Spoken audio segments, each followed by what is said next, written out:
હું સ્પષ્ટપણે માનું છું આટલા બધા વર્ષોથી પહાડોમાં રહ્યા પછી, પહાડોને ખૂંદ્યા પછી, કે પહાડની પરમિશન હોય તો જ તમે પહાડ ઉપર પગ મૂકી શકો છો. ઓકે. પહાડની પરમિશન વગર તમે એમાં એક ડગલું પણ ચાલી શકતા નથી. તમે સિંધુ નદીને સાક્ષાત જુઓ અને સાક્ષાત એ તમારા કરોડો વર્ષો પહેલાંના પૂર્વજો તમને જાણે ત્યાં અવાજ આપતા હોય એવું તમને ફીલ થાય તો સમજો કે તમે પ્યોર ભારતીય છો. દાર્જિલિંગના અંદર સાંદકપુ ગુર્દુમના ટ્રેક દરમિયાન ટોચ પરથી જ્યારે મેં એવરેસ્ટને સદેહે જોયો ત્યારે હું રડી પડ્યો હતો. બહુ જ કરુણતા છે કે એવરેસ્ટ ઉપર જેટલા લોકો મર્યા એ લોકોના ડેડ બોડીઝ હજુ સુધી પાછા નથી આવ્યા. 200થી વધારે ડેડ બોડીઝ આજે પણ ત્યાં રઝળતા પડ્યા છે રસ્તામાં. એક માઉન્ટેનર તરીકે હું માનું છું કે ફેમિલી સપોર્ટ હોવો બિલકુલ જરૂરી છે. તમે એકલા તમે માઉન્ટેન કરો ને જો ફેમિલીનો સાથ ના હોય ને તો તમે માઉન્ટેનિયરિંગ નથી કરી શકતા. તુંગનાથ મહાદેવની ટોચ પર હું જ્યારે ગયો ત્યારે આમ જાણે સીધા ભગવાન સાથે જાણે ડાયરેક્ટ હોટલાઇન અને સાક્ષાત્કાર થતો હોય ને એવી નીરવ શાંતિ, એક અધ્યાત્મ જેવી ફિલિંગ, અને તમારામાં ચેતના વહી રહી છે તમારા શરીરમાં, તમારા મન દ્વારા, એવી આહલાદક ફિલિંગ તમને ત્યાં થાય. બાઇક એક્સપેડિશનની વાત કરી ટુ લેહ, એટલું જરૂરી છે તમારી જોડે બુલેટ હોવું જો તમારે લઈ જવું હોય તો? આ એક માઉન્ટેન્સનું બહુ જ આમ વિચિત્ર કહી શકાય એવો એક પાસું છે કે મનોમંથનના જ્ઞાન મંદિરમાં ફરી એકવાર તમારું ખૂબ ખૂબ સ્વાગત છે. આજના આપણા પોડકાસ્ટના ગેસ્ટ એક એડવેન્ચરર, એક સિનેમેટોગ્રાફર, એક વિડીયોગ્રાફર અને એક ફોટોગ્રાફર છે. અને એના કરતાં પણ વધારે જ્યારે મેં એમના સાથે એક કલાક જેવી ચર્ચા કરી તો મને એવું લાગ્યું કે ખૂબ જ સારા વક્તા પણ છે, એક બહુ સારા સ્ટોરી ટેલર પણ છે. આજે આપણે એમના સાથે બેઝિક માઉન્ટેનિયરિંગ, એડવાન્સ માઉન્ટેનિયરિંગ, એ કેવી રીતે એની શું પ્રોસેસ હોય છે, એમાં કેટલો ખર્ચો થતો હોય, એમાં કેટલો સમય લાગતો હોય છે, એના વિશે ચર્ચા કરી. જે પણ એવા યુવાનો હશે ખાસ કરીને ગુજરાતમાં કે જેને આ બધાનો ગાઈડન્સની જરૂર પડતી હોય એના માટે સ્પેસિફિકલી આ પોડકાસ્ટ બનાવે છે. અને માઉન્ટ એવરેસ્ટ વિશે પણ ઘણી એવી વાતો આપણે જાણી કે જે લગભગ લોકવાયકામાં એના વિશે એટલી માહિતી મળતી નથી આપણને. સો ખૂબ જ ઇન્ટરેસ્ટિંગ પોડકાસ્ટ આ રહ્યો. અને જો તમને પણ આ પોડકાસ્ટ ગમે તો અમને કમેન્ટ કરીને, અમને લાઇક કરીને જણાવવાનું નહીં ભૂલતા. ખૂબ ખૂબ આભાર.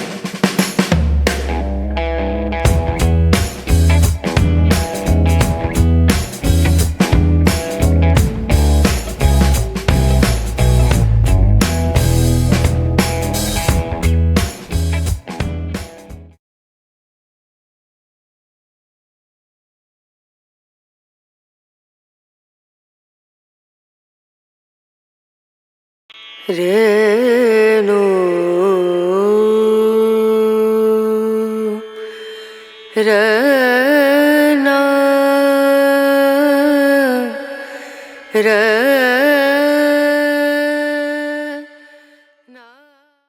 મનોમંથનના જ્ઞાન મંદિરમાં તમારું ખૂબ ખૂબ સ્વાગત છે. આજે પહેલીવાર આર્યા સ્ટેજ ઉપર, આર્યા સ્ટુડિયો ઉપર આપણે માઉન્ટેનિયરિંગ વિશે ચર્ચા કરવા જઈ રહ્યા છે અને એક્સપિડિશન વિશે ચર્ચા કરવા જઈ રહ્યા છે. મને લાગે છે કે ગુજરાતી ભાષામાં આટલું નોલેજ લગભગ જ કોઈ પોડકાસ્ટમાં કે કોઈ ઇન્ટરવ્યૂમાં આ મુદ્દા વિશે વાત થતી હશે કે કોઈ ગાઈડન્સ આપવા રેડી હોતું નથી, કે પછી કોઈ એવું માથે જ નથી લેતું કે શું કામ કોઈને સ્પ્રેડ કરીએ. ગુજરાતીઓમાં ખાસ કરીને એક તો એક્સપિડિશનની તો કોઈ એટલી ચર્ચા હોતી નથી ખાવા પીવાના સિવાય. તો આજે શરૂઆતી સર શરૂ કરીએ. તમારા લાઈફમાં એક્સપિડિશનની શરૂઆત કેવી રીતે થઈ? શું આ નાનપણથી થઈ કે તમે નાનપણથી શું સ્પોર્ટ્સમાં થોડા બહુ આગળ પડતા હતા કે કેવી રીતે હતું? કેવી રીતે ઇન્સ્પિરેશન તમને મળી? આમ જોવા જઈએ તો સ્પોર્ટ્સમાં બિલકુલ ઇન્ટરેસ્ટ નહોતો. બાળપણથી હું એકય સ્પોર્ટ્સમાં આગળ નહોતો. સ્પોર્ટ્સમાં મને બિલકુલ ઇન્ટરેસ્ટ નહોતો એમ કહી શકાય. પણ ભણતા લાગ્યું, જ્યારે સેટલ થયા ભણી ગણીને, ત્યારે લાગ્યું કે હવે જિંદગીમાં જે વસ્તુ ચૂકાઈ ગઈ છે એ કરવી જોઈએ. તો જિંદગીમાં વસ્તુ એ ચૂકાઈ ગઈ કેરિયરની ભાગદોડમાં કે ખાવા પીવા કે રખડવા, એ બધી વસ્તુઓ ચૂકાઈ ગઈ હતી. તો બસ એ રીતે પહાડોમાં જવાનું શરૂ કર્યું અમે લોકોએ. અને પહાડ મને પહેલેથી જ કુદરતી રીતે જ એટલા આકર્ષતા હતા. તો મેં મારું આમ એક્સપિડિશન પહેલું કેવી રીતે એ ના કહી શકાય, પણ પહાડોમાં રખડપટ્ટી ચાલુ કરી કે ટ્રેકિંગ ચાલુ કર્યું ધીમે ધીમે. ટ્રેકિંગના લેવલેથી પછી ધીમે ધીમે માઉન્ટેનિયરિંગ ચાલુ કર્યું. પછી બાઇકિંગ કર્યું, એવા બધા ઘણા ટૂંકમાં પહાડોમાં રખડપટ્ટી અને પહાડો ખૂંદવાનો શોખ ચાલુ થઈ ગયો. આપણે સર જેવી પહાડની વાત કરીએ તો મારા મગજમાં સૌથી પહેલું કોઈ એક વ્યક્તિનું ઇમેજ આવે ને તો એ બેર ગ્રીલ્સ છે, મેન વર્સિસ વાઇલ્ડ. નાનપણથી જેના એપિસોડ આપણે જોતા આવ્યા છે, રાઈટ? તો તમારા મગજમાં એવો કોનો ઇમેજ આવે છે, તમારી ઇન્સ્પિરેશન કોણ? મારો પણ બેર ગ્રીલ્સ જ મારો રોલ મોડેલ છે. હું તને એક વસ્તુ ખાસ કહું કે બેર ગ્રીલ્સનો ફોટોગ્રાફ હું મારા માઉન્ટેનિયરિંગ ટ્રેનિંગ વખતે મારા બેડની સામેની દિવાલ ઉપર લગાડી રાખતો હતો. મેં મનાલીમાં જ્યારે માઉન્ટેનિયરિંગનો બેઝિક કોર્સ કર્યો અને પછી એમાં સરસ રીતે ઉત્તીર્ણ થયો A ગ્રેડ સાથે, પછી મેં એડવાન્સ કોર્સ કર્યો. બંને કોર્સ 25-28 દિવસના હોય છે. આટલા લાંબા કોર્સ દરમિયાન બેર ગ્રીલ્સ મારા બેડની સામેની દિવાલ ઉપર એનલાર્જ કરેલો ફોટોગ્રાફ લગાડી રાખતો હતો અને એ જ મારું પ્રેરણા સ્ત્રોત હતું અને એ જ મારો રોલ મોડેલ છે. એને જોઈને તમને થ્રિલ થઈ જાય અને તમને એક એનર્જીનો અહેસાસ થાય. તો જેમ તમારો રોલ મોડેલ છે એમ મારો પણ બેર ગ્રીલ્સ રોલ મોડેલ રહ્યો છે, રાધર છે જ હજુ. રાઈટ. સર, આપણે શરૂઆતથી ગાઈડન્સની જો વાત કરીએ તો માની લો કે એક બાળક હોય જે 10th સ્ટાન્ડર્ડમાં ભણતું હોય અને એને આગળ જઈને એક્સપિડિશન કરવાનો શોખ હોય, એમાં કરિયર બનાવવાનો જો એને શોખ હોય, વિચાર કરતો હોય, તો શરૂઆત ક્યાંથી કરવી જોઈએ? 10th સ્ટાન્ડર્ડ પછી શું સાયન્સ લેવું જોઈએ, આર્ટ્સ તરફથી જવું જોઈએ, કે પછી કઈ યુનિવર્સિટીઝ હોય છે, ઇન્સ્ટિટ્યૂટ હોય છે? આમાં 10th સ્ટાન્ડર્ડ કે 11th સ્ટાન્ડર્ડ એવું અથવા તો સાયન્સ, કોમર્સ એવું કંઈ જ નથી. તમારામાં જઝ્બા હોવો જોઈએ, તમારામાં જુનૂન હોવું જોઈએ, તમારામાં પહાડો પ્રત્યે, કુદરત પ્રત્યેનો પ્રેમ હોવો જોઈએ. તમે સ્ટડી કંઈ પણ કર્યું હશે, તમે કોમર્સ કર્યું હશે તો જ તમને પહાડ બોલાવશે એવું નથી, તમે સાયન્સ કર્યું હશે તો જ તમને પહાડ બોલાવશે એવું નથી. તમારો જઝ્બા, તમારું એન્ડ્યોરન્સ, તમારો પાવર, જે વિલ પાવર, એ જ તમને લઈ જાય છે પહાડો ઉપર. મેઇન વસ્તુ છે કે તમારે અગર પહાડોમાં જવાનું ચાલુ કરવું છે, એક્સપેડિશન શરૂ કરવું છે, તો તમારે તો પહેલાં પહાડોને સમજવા પડે. એની પહાડોની આખી જે રીતભાત છે, રીતભાત ઇન ધ સેન્સ કે પહાડો કેટલા પ્લસ છે, માઇનસ છે, એના સ્વભાવ, પહાડોના પણ સ્વભાવ હોય છે, પહાડોનું પણ એક અલગ વ્યક્તિત્વ હોય છે. એ રીતે તમારે પહાડોને સમજવા પડે અને ધીમે ધીમે તમે એમાં ફરતા થાવ, ટ્રેકિંગ કરતા થાવ. ટ્રેકિંગ અને એ લેવલ આવ્યા પછી તમે એક્સપેડિશનનું વિચારી શકો, કેમ કે એક્સપેડિશન એ વધારે ઊંચું સ્ટેજ છે ટ્રેકિંગ કરતાં. પહાડોના સર રીતભાવ અને એના તમે કીધું કે એના પ્રકાર અલગ અલગ, એના ઉપર થોડું વધારે કહો કે કેવી રીતે થાય? હું માનું છું કે પહાડ એકદમ જીવંત ભૂપૃષ્ઠ છે. પહાડ અંદરથી એક જીવંત આખું સ્ટ્રક્ચર છે. દરેક પહાડ પોતે, તમે નહીં માનો પણ હું સ્પષ્ટપણે માનું છું આટલા બધા વર્ષોથી પહાડોમાં રહ્યા પછી, પહાડોને ખૂંદ્યા પછી, કે પહાડની પરમિશન હોય તો જ તમે પહાડ ઉપર પગ મૂકી શકો છો. ઓકે. પહાડની પરમિશન વગર તમે એમાં એક ડગલું પણ ચાલી શકતા નથી. આવું મારું સ્પષ્ટ માનવું છે. એક આધિકારિક તौर પર આટલા વર્ષોના અનુભવ પછી હું કહી રહ્યો છું કે પહાડની મરજી વગર તમે એના પર એક ડગલું ના માંડી શકો. સાથે સાથે મારે એમ પણ કહેવું જોઈએ કે જેમ કહેવાય છે કે ડુંગર દૂરથી રળિયામણા, તમે પહાડને નજીક જઈને જોશો, તમારી દ્રષ્ટિ એવી હશે તો પહાડ રળિયામણા જ છે. પણ સાથે સાથે બીજું એક વસ્તુ પણ ખાસ યાદ રાખી લો કે પહાડ તમને મારવાના 1000 કારણો લઈને હંમેશા તત્પર હોય છે. એ બહુ જ અલગારી સ્વભાવનો જોગી છે કે તમને તમારી સહેજ પણ ભૂલચૂક માફ નહીં કરે. એટલે પહાડોને આ રીતે સમજવા જરૂરી છે કે પહાડ પર જાઓ ત્યારે તેના બિલકુલ એના મૂડ્સ, પહાડોના સ્વભાવ બધું જાણી લો. કઈ રીતે તમને માસે 1000 કારણોથી તમને ખતમ કરવા માટે તૈયાર બેઠો છે. એ એટલો જ દાદાજી જેટલો પ્રેમાળ છે, એટલો જ અઘોરી જેટલો ગુસ્સેવાળો પણ છે. માઉન્ટેનિયરિંગ કોર્સ સર તમે કરેલો છે અને એડવાન્સ માઉન્ટેનિયરિંગ કોર્સ બી લગભગ તમે ગુજરાતના ભાગ્ય એવા લોકો હશે જેમાંના તમે એ જ છો કે જેને એડવાન્સ માઉન્ટેનિયરિંગ કોર્સ કરેલો છે. સો એ શું 12th પછી થતો હોય છે કે એના માટે ગ્રેજ્યુએશનની જરૂર પડતી હોય છે? ના, આમ તમે અંડર ગ્રેજ્યુએશન હોય તો પણ થઈ શકે. તમારી ફિઝિકલ કેપેબિલિટીઝ, તમારું એન્ડોરન્સ પાવર જરૂરી છે. તમે 12th પછી તમે બેઝિક માટે એપ્લાય કરી શકો. જરૂરી નથી કોઈ પણ સ્ટ્રીમ તમે બેઝિક કોર્સ તમારો કોમર્સ હોય, આર્ટ્સ હોય, તમે 12th પાસ કર્યું, તમે વિચારો છો કે મારે માઉન્ટેનિયરિંગનો બેઝિક કોર્સ કરવો છે, તો આખા ઇન્ડિયામાં નેશનલ લેવલે 4 જેટલી સંસ્થાઓ છે કે જે તમને માઉન્ટેનિયરિંગનું એકદમ સતત દિલથી નીચેથી આખું તમને આખું નોલેજ પૂરું પાડે છે. 28 દિવસનો બેઝિક કોર્સ હોય છે. તમને વાતાવરણ, રેસ્ક્યુ, સર્વાઈવલ એવા બધા પ્રકારોથી તમને એકદમ મજબૂત નોલેજ સાથે તૈયાર કરે છે. અને તમે કોઈ પણ તમે જસ્ટ ખાલી વિચારો કે મારે 12th પૂરું કર્યું છે, મેં કોલેજ કરી છે, ભણતર ના વિચારશો, તમે ખાલી વિચારો કે મારે માઉન્ટેનિયરિંગનો બેઝિક કોર્સ કરવો છે, તો એ 4 સંસ્થામાંથી તમે કોઈ પણ જગ્યાએ જઈને એપ્લાય કરી શકો છો. જો કે નીમ જેવી સંસ્થાઓ છે, નેશનલ ઇન્સ્ટિટ્યૂટ ઓફ માઉન્ટેનિયરિંગ, જેમાં 4-4, 5-5 વર્ષનું વેઇટિંગ ચાલતું હોય છે. ઓકે. તમે આજે વિચારો કે મારે બેઝિક માઉન્ટેનિયરિંગ કોર્સ કરવો છે, તો તમારો નંબર 4 વર્ષ પછી આવે એટલું વેઇટિંગ ચાલતું હોય છે. પણ 4માંથી બીજી 3 સંસ્થાઓ છે જ્યાં તમે આરામથી, મેં મનાલીમાંથી કર્યું છે, તો આવી સંસ્થાઓમાં જઈને તમે માઉન્ટેનિયરિંગના બેઝિક અને એડવાન્સ કોર્સ કરી શકો એમ છો. એટલે આ ગુજરાતમાં કોઈ ઇન્સ્ટિટ્યૂટ નથી આવી? ગુજરાતમાં છે. ગુજરાતમાં જુનાગઢ ખાતે છે, ઓકે. રાજસ્થાનમાં માઉન્ટ આબુ ખાતે છે. જુનાગઢ ખાતે છે, એમાં પણ માઉન્ટેનિયરિંગ કરતાં મને એવું લાગે છે કે કેવું જોઈએ કે રોક ક્લાઇમ્બિંગના કોર્સ ચાલે છે. કેમ કે માઉન્ટેનિયરિંગ સબ્જેક્ટ બહુ જ વિશાળ છે, જ્યાં સ્નોક્રાફ્ટ અને આઈસક્રાફ્ટનો પણ સમાવેશ થાય છે. એટલે શું હોય છે બે? સ્નોક્રાફ્ટ એ જે પોચો નરમ સ્નો હોય એને કઈ રીતે ડીલ કરવાનું તમારા એક્સપિડિશન દરમિયાન, એ શીખવાડવાની જે કળા છે એને સ્નોક્રાફ્ટ કહેવાય છે. અને આઈસક્રાફ્ટ એટલે ઠાર થઈ ગયેલો, જામી ગયેલો બરફ. બંને બરફના પ્રકાર છે, પણ બંનેને ડીલ કરવું. તમે ચાલો ત્યારે સ્નોમાં તમારી અલગ એનર્જી, અલગ ટેકનિક હોય, આઈસમાં ચાલો ત્યારે અલગ ટેકનિક હોય. તો એ સ્નો અને આઈસની જે ક્રાફ્ટ છે એ જુનાગઢમાં તો ક્યાંથી શીખાય? રાઈટ. એટલે જુનાગઢમાં જે ચાલે છે એ ફક્ત રોક ક્લાઇમ્બિંગ કોર્સ છે. તમને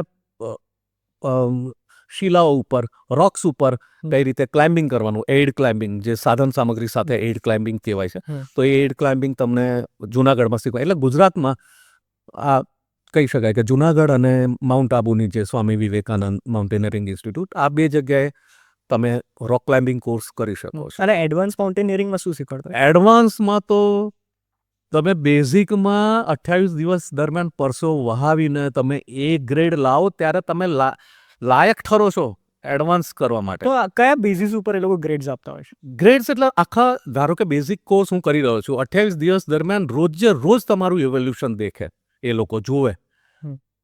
તમે 2 દિવસ પણ માંદા પડ્યા, 2 દિવસ પણ તમારું પરફોર્મન્સ વીક રહ્યું, તો તમે એ ગ્રેડમાંથી બાકાત છો.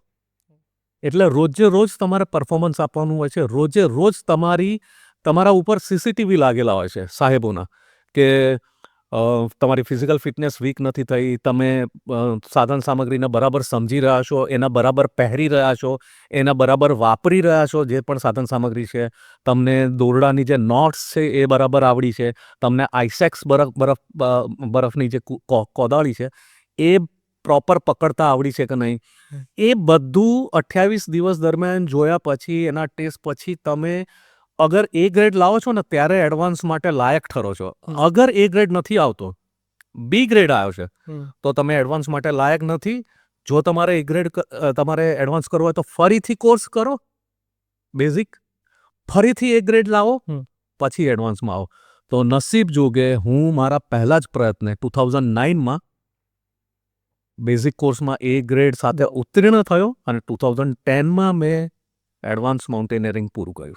તો સર, તમે કીધું કે જુનાગઢમાં આઈસ રિલેટેડ જે ટ્રેનિંગ છે એ મળતી નથી બેઝિકમાં, બરાબર? હા. તો જુનાગઢમાં માની લો બેઝિક તમે ટ્રેનિંગ પૂરી કરી, એમાં તમારો એ ગ્રેડ આવી ગયો, તો પછી એ લોકો એડવાન્સમાં તમને લેશે, કારણ કે તમને આઈસ વાળી તો મારે દુઃખ સાથે કહેવું પડે કે રાજ્ય સ્તરની જે પણ સંસ્થાઓ છે એને નેશનલ લેવલની આ બધી સંસ્થાઓ ગણતી જ નથી. ઓકે. તમે ગમે તેટલું સારું પરફોર્મન્સ જુનાગઢ ખાતે આપ્યું હોય કે માઉન્ટ આબુમાં સ્વામી વિવેકાનંદમાં આપ્યું હોય, તમે નેશનલ લેવલે ફરીથી એ જ જે બીજો અજાણ્યો માણસ આવ્યો છો એ જ લેવલે છો, તો ફરીથી બેઝિક કરવાનું, ફરીથી તમારે બેઝિક કરવું. તો ઇટ્સ બેટર કે તમે પહેલેથી ત્યાં. હા તમે એટલે હા દેટ્સ બેટર કે તમે પહેલેથી જ નેશનલ લેવલની જ સંસ્થામાં તમે જાઓ, કેમ કે તમે જુનાગઢ કે સ્વામી વિવેકાનંદ જેવી કોઈ પણ સંસ્થામાં ગમે તેટલું સારું પરફોર્મન્સ લાયા હશો ને તો એ તમારું નોલેજ ફક્ત રોક ક્લાઇમ્બિંગ પૂરતું જ છે એવું ગણીને તમને બીજાની સમકક્ષ જ મૂકવામાં આવે છે. એટલે જો તમે સિરિયસલી માઉન્ટેનિયરિંગના અથવા પહાડોના સાથે તાદાત્મ્ય સાધવાના વધારે મૂળવાળા હોય તો તમે સીધા નેશનલ લેવલની સંસ્થામાં જ જોડાઓ અને ત્યાં તમે માઉન્ટેનિયરિંગ કોર્સ ચાલુ કરો. તો ને સર એક તમે નીમની કીધી, નીમ હા. કીધી જે ઇન્સ્ટિટ્યૂટ છે, અને બીજી કઈ છે? બીજી છે મનાલીની છે Okay. એબવીમાસ, જે Atal Bihari Vajpayee institute of mountaineering and allied sports, આટલું લાંબુ નામ છે. તો એને શોર્ટમાં એબવીમાસ કહેવાય છે, જે મનાલીમાં છે, અને એમાં મેં કોર્સ બીજી છે ત્રીજી દાર્જિલિંગમાં છે, ઓકે, HIM, એ બી નેશનલ લેવલે? એ પણ નેશનલ લેવલની છે. તો આવી રીતે 4 સંસ્થાઓ છે કે જે નેશનલ લેવલે તમને, અને નીમનો સૌથી નંબર 1 છે. નીમમાં તો જે રિટાયર્ડ કર્નલ ને રિટાયર્ડ કમાન્ડન્ટ જે હોય છે ફૌજના, એ લોકો તમને ટ્રેનિંગ આપે છે, અને નીમનું સ્ટાન્ડર્ડ ઘણું ઊંચું છે. અને નીમમાં મેં તમે કીધું એ રીતે 4-5 વર્ષે નંબર આવતો હોય છે, એટલે મેં પછી મનાલીમાં કરવું, પણ મનાલીમાં તમને 28 દિવસ દરમિયાન તોડી નાખે છે, અને તોડીને 3 ટુકડા કરી નાખે, પરસેવે રેપઝેપ કરી નાખે. Military training. મિલિટરી બિલકુલ કમાન્ડો સ્ટાઇલની જ કહી શકાય એવી ખતરનાક ટ્રેનિંગ હોય છે. બધું મિલિટરી જેમ જ તમને સવારે 8 કિલોમીટર દોડાવે પહાડોમાં, પછી પેલા મોટા મોટા પીઠું રક્ષક ઊંચકીને દોડવાનું, આ બધું બહુ જ ખતરનાક હોય છે. તમારું જો મનથી અંદરથી મજબૂત ન હોય તો તમે બીજા દિવસે, હા, ડ્રોપ આઉટ રેશિયો જબરદસ્ત હોય છે માઉન્ટેનિયરિંગના દરેક કોર્સમાં. બીજા કે ત્રીજા દિવસથી ડ્રોપ ચાલુ થઈ જાય, માણસ કહે કે હવે મારાથી નહીં થાય, હું થાકી ગયો. તો સર કેટલા એપ્લિકેશન્સ આવતા હોય છે, કેટલા લોકો પછી કમ્પ્લીટ કરતા હોય છે? ધારો કે 60 જણની બેચ હોય ને, તો લગભગ 25 દિવસના કોર્સમાં જે પડવાના છે એ 5 દિવસમાં પડી જાય. એટલે 20 જણા તો પડી જ જાય, 20 જણા તો ડ્રોપ જ થઈ જાય. એટલે 60 જણની બેચમાં, એટલે ફાઇનલી 40 લોકોની બેચ ચાલે. આ ઓન એન એવરેજ રેશિયો છે.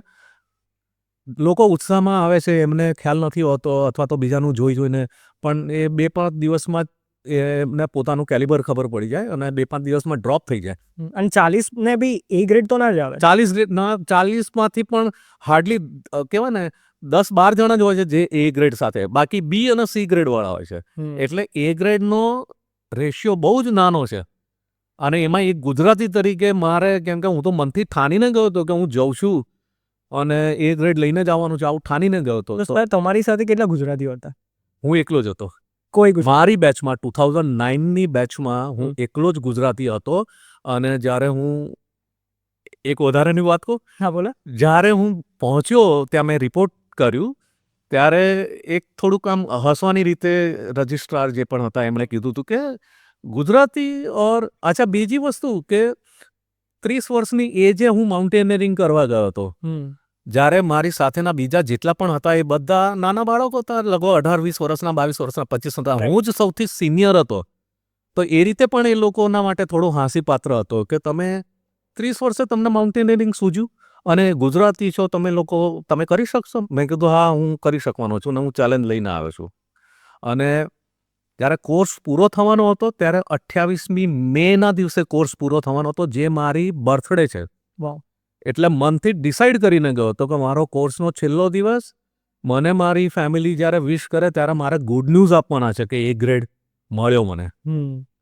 તો આ રીતે મનથી ડિસાઈડ કરીને ગયો તો મારા બર્થડેના દિવસે મારી ફેમિલી મને જ્યારે મનાલીમાં ફોન કરીને વિશ કરે ત્યારે મારે એમને એ ગ્રેડના ન્યૂઝ આપવાના છે. અને બીજું કે તમે કોર્સ પૂરો કરીને તમે નીકળો ત્યારે તરત જ તમને રિઝલ્ટ નથી કહેતા, 15-20 દિવસ તો લાગે છે. પણ સાહેબે, જે મારા ઇન્સ્ટ્રક્ટર હતા, 7 થી 8 જે ઇન્સ્ટ્રક્ટર હતા, એમણે મારો આ જજ્બા, મારી આ ફિલિંગ જોઈતી. એ લોકોએ સ્પેશિયલ કેસમાં છેલ્લા દિવસે મારું ટોટલ ઇવેલ્યુશન કાઢીને, આખો મારો રેકોર્ડ કાઢીને મને જતા વેત એ જ દિવસે મારો રેકોર્ડ ને મારું રિઝલ્ટ કહી દીધું. આ પણ એક ખુશનસીબી છે કે ઓન ધેટ ડે રિઝલ્ટ લેવાવાળો હું એકલો જ વ્યક્તિ હતો કે હું એ ગ્રેડ સાથે પાસ થઈ ગયો. સરે મને બહુ આદર સત્કાર સાથે કીધું કે તારી ફિલિંગને ધ્યાનમાં રાખીને અમે તારું રિઝલ્ટ સૌથી પહેલું કાઢ્યું છે. વાવ. સર હવે એડવાન્સ માઉન્ટેનિયરિંગ વિશે આપણે થોડી વાત કરીએ. એમાં કેવી રીતનું હોય છે, એની શું ટ્રેનિંગ હોય છે? એડવાન્સ માઉન્ટેનિયરિંગ કોર્સ એ તમે પાસ કરીને ધારો કે ફરીથી તમે એપ્લાય કરો, તમે એ ગ્રેડ સાથે પાસ થઈ ગયા, તમે સિલેક્ટ થયા, એ જે કોર્સ છે એ આખું એક્સપિડિશન કઈ રીતે ડિઝાઇન કરવું. ઓકે. ધારો કે અન્નપૂર્ણા સર્કિટ છે કે માઉન્ટ મનાસલુ છે કે K2 છે કે એવી જે પણ માઉન્ટેન્સને સર કરવા માટેની ટીમ તૈયાર કરવાની હોય, તો એને આખું ડિઝાઇન કરવાનો જે પાર્ટ છે એ તમને એડવાન્સ માઉન્ટેનિયરિંગ કોર્સમાં શીખવાડવામાં આવે છે કે કેટલી અલ્ટિટ્યૂડ પર છે, કેટલા પોર્ટર્સ લાગશે, કેટલા દિવસનો થઈ શકે, રાશન પાણી કેટલું લઈ જવું જોઈએ, સર્વાઈવલની ટેકનિક્સ ને બધું બાબતે તમારા અવેર. એટલે તમે એઝ અ લીડર હોય એમાં તમે લીડર હોવ. એટલે તમને એડવાન્સ કોર્સ કરી રહ્યા છો તો હરેક individual as a leader perform કરવાનો હોય તો એ કઈ રીતે પરફોર્મ કરશે એ તમને આખું શીખવાડવામાં આવે. એમાં ક્લાઉડ્સના ફોર્મેશન, કે આ તો નિમ્બસ ક્લાઉડ છે કે ક્યુમ્યુલસ ક્લાઉડ છે, તો એ ક્લાઉડ્સ ઉપરથી તમે વેધરનું ફોરકાસ્ટ તમે તમારી જાતે વિચારી શકો કે ભાઈ આટલું હવે રિસ્કી છે, હવે ના જવું જોઈએ. અને મેઇન તો સર્વાઈવલ તમને શીખવાડવામાં આવે અને રેસ્ક્યુ શીખવાડવામાં આવે કે ક્યાંય ખુદાના ખાસ્તા ક્યાંક તમે ફસાઈ ગયા તો તમારે કઈ રીતે સર્વાઈવ કરવું, અથવા કોઈક ઇન્સિડન્ટ થયો તો તમારે ત્યાંથી રેસ્ક્યુ કઈ રીતે કરવું. તો એ બધી જવાબદારી એઝ અ લીડર તમારા પર હોય. તો એડવાન્સ કોર્સમાં આ બધું શીખવાડવામાં આવે છે કે કોઈનો પગ ભાંગ્યો છે કે હાથ ભાંગ્યો તો સ્ટ્રેચર, જે અવેલેબલ સોર્સિસમાંથી સ્ટ્રેચર કઈ રીતે તૈયાર કરવી અને એને ઓછામાં ઓછું ઈજા પહોંચે, ઓછામાં ઓછું દુઃખ થાય, દુખાવો ઉપડે એ રીતે એને કઈ રીતે સહી સલામત નીચે લો એલ્ટિટ્યૂડ પર લઈને આવવો. રાઈટ. આ બધું એડવાન્સ કોર્સનો ભાગ છે. અને આ કેટલા દિવસનો હોય છે? આ 25 દિવસનો હોય છે. 25. બેઝિક 28 દિવસ અને એડવાન્સ કોર્સ 25. અને આમાં બી ગ્રેડ્સ હોય છે? આમાંય ગ્રેડ હોય છે. હા, તો આમાં એ ગ્રેડ મળે પછી તમને સર્ટિફિકેશન કેવું કે? હા, આમાં જો એડવાન્સમાં તમે કોર્સમાં ફરીથી એ ગ્રેડ લઈને આવે ને તો પછીનું છે તમારે એઝ એન ઇન્સ્ટ્રક્ટર તમારે ક્યાંય જોડાવવું છે તો એના માટે નેશનલ લેવલથી માંડીને વિદેશોમાં પણ ડિમાન્ડ હોય છે કે તમે વિદેશોની એડવેન્ચર બેઝ કંપનીઓમાં ઇન્સ્ટ્રક્ટર તરીકે જોડાઈ શકો. એટલે એના માટે કોઈ બીજો કોર્સ કરવાનો કે એડવાન્સ કર્યો that is? ના, ફરીથી ઇન્સ્ટ્રક્ટર કોર્સ કરવાનો. અચ્છા, એ અલગ પાછું. પણ આ બે કોર્સ કર્યા પછી તમારે ઇન્સ્ટ્રક્ટર કોર્સ કરવાનો આવે અને એ ઇન્સ્ટ્રક્ટર કોર્સમાં પાછું તમને શીખવાડવામાં આવે કે જે તે સબ્જેક્ટને કઈ રીતે વ્યક્ત કરવો, લોકોને કહેવું, લોકોના ગળે ઉતારવો. તો એ ઇન્સ્ટ્રક્ટર કોર્સ તમે કરી લો એટલે ત્રીજો કોર્સ હોય ઇન્સ્ટ્રક્ટરનો. જો તમારે એમાં સિરિયસલી કેરિયર બનાવી છે તો તમારે ઇન્સ્ટ્રક્ટર કોર્સ કરવાનો. બાકી આ બે કોર્સ કર્યા પછી તમે નેશનલ ઇન્ટરનેશનલ લેવલના કોઈ પણ ક્લાઇમ્બિંગ ઇવેન્ટમાં કે ક્લાઇમ્બિંગ એક્સપિડિશનમાં તમે અપિયર થઈ શકો ફીસ ભરીને. જો આ કોર્સ ના કર્યા હોય તો તમને ત્યાં ઊભા પણ ના રહેવા દે. ઓકે.